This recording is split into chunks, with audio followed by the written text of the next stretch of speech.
My name is Emily Eaton, and I'm here for the 11th annual Spring into Action Walk Run for Diabetes. Last year, I talked to you guys about my diabetes because I have had type 1 for almost 9 years.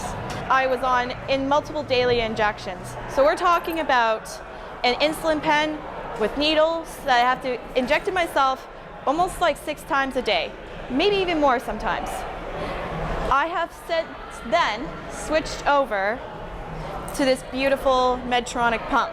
Not a lot of people know what these things do, so I'm going to show you just a few things, not too much, just to get you a little bit more introduced to this pump. So the first thing it does is it takes a little bit of it reminds you to check your blood sugar. That little indication right there, that little screen that you see, it says check BG, which stands for blood glucose. You can press this main button right here. It says act, and you have several lists of commands. You have bolus. This is your main one, because you want to take some insulin, you got to do this. So you can use the bolus wizard. Preset with your doctor or nurse. It will enter in your blood sugar. You will read it from your own pump. You can use whatever glucose meter you want, but the best one is the one that connects is the Bayer. It can automatically read, when it reads your blood sugar, go to the pump. Very convenient feature. Then you enter in how many carbs you had. This is the only challenging part, because in everyday food, it's very hard to make sure you know how many carbs are in it, especially if you're eating outside and you don't have a label right in front of you. So we get educated on it. Let's just say I had 12 carbs because I had a little bit of a fruit smoothie earlier. Then you press it again. Based on your own pre-calculations, everyone is individual. It will tell you how much insulin to take. And one of the most important things to remember is that you have to take your activity into consideration when it talks about your diabetes. I wanted to show you a little bit of a demonstration as to how the pump connects with this meter. This is my new meter that I received with the pump. So I have taken out my test strip right here. It turns on. While it's turning on, give myself a little prick. No, there's no need for a prick. Little blood comes out, and I come to the meter.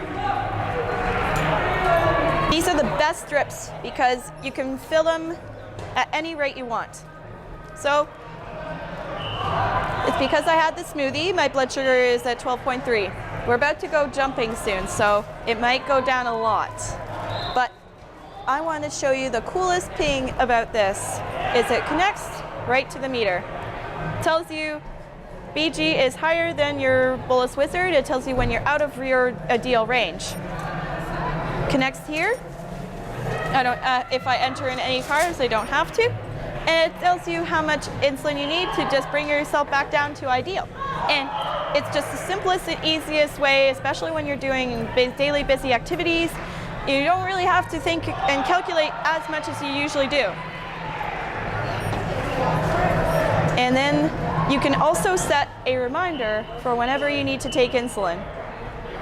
2 hours is usually recommended, but you can set it to whatever you want. And then it delivers. I'll show you my delivery site as well.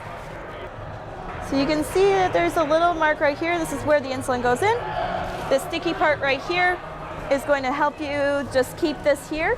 And this long cord is where the insulin comes through from the pump. After my delivery is done, I can show you that the fact that you can take this off whenever you want and just leave this part right here. All right, now that my insulin is all delivered up, I can do this setting. There is one underneath the bolus, it's called suspend. If in any case you need a time where you can't have your pump on you, then you need to take it off. It'll have 3 little beeps. You squeeze the little tabs right here, and it comes right off. Can't take it off for too long. You only take it off usually when you're doing some exercise or when you're doing a little bit of, like, say, a shower, or going into the pool, because you cannot have your pump on you when you go into a pool. Some of the best experiences I have had with this pump though, like I can walk around my university campus and I take a unit of insulin, say I had a small snack, not a problem. I'm in class, I don't want to bust out my needles at that time. Sometimes I've usually waited and it results in me getting a higher blood sugar. At the end of my class, it's easy because I just like go to my side, I take out my pump and I put in the buttons and I just take my insulin right there. This is one of the most convenient things about having the pump. And also too, like I could take this still on adventuring. I don't have any limits whenever I have my pump on me. The only thing is it gets caught indoors, and that's the only thing that can get annoying about it. So all you have to do is tuck it in as much as you can. Usually you can use your shirt. I'll reattach it just to show you. And it's out of sight, and you're good to go to do whatever you want.